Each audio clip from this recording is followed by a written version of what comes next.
Dan చేస్తున్నా వాళ్ళమ్మ మామిడికాయ ఇంట్లో ఉండే కూరగాయలని వేసి ఏం చేస్తా అంటే మామిడికాయలు ఉత్తవే అయితే ఎట్లుంటాయి బాధపడవా? ఇంటికి వచ్చిన కోళ్ళు ఒకటి పని చేసేట ఇంట్లో ఉండే జనాలు కూడా చేయాలి కదా పనుల అట్లుంటుంది మనతోటి. ఏదైనా ఈక్వల్గా చేయాల్సిందే. మనం సైలెంట్గా ఉండి పక్కన వాళ్ళు సైలెంట్గా ఉంటే ఓకే, కానీ మనం పని చేస్తే పక్కన వాళ్ళు సైలెంట్గా అట్టట్టు ఒప్పుకుంటావా? చూసినావా, ఇంట్లో ఉండే పప్పు ఎక్కువగా ఉంది కదా ఉడకబెట్టే, ఇప్పుడు ఇంట్లో ఉండే పెద్దవాళ్ళు కూడా పని చేపిస్తానా మనమా? అంతే, ఆల్ ఆర్ ఈక్వల్. మీరైతే ఏం వంటలు చేసినారు? మ్యాంగోతో కొంచెం కూసంత చెప్పండి విందామా. నేనైతే చూడండి పక్కన పప్పును ఉడకబెట్టుకున్నాను, ఈ పక్క సాంబార్ రెడీ చేసుకున్నామా, అంతే రెండు కలిపేసినా. ఇప్పుడు అత్త కోడలు కూడా అంతే కదా, కలిసినట్టే ఉంటారు.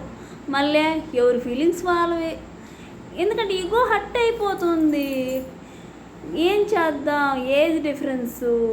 ఇదిగోండి, అరే నా ప్లేట్లో మామిడికాయలు వచ్చినాయి, మరి మీరైతే ఎలా ఫీల్ అవుతారు కూర్చొని చెప్పండి.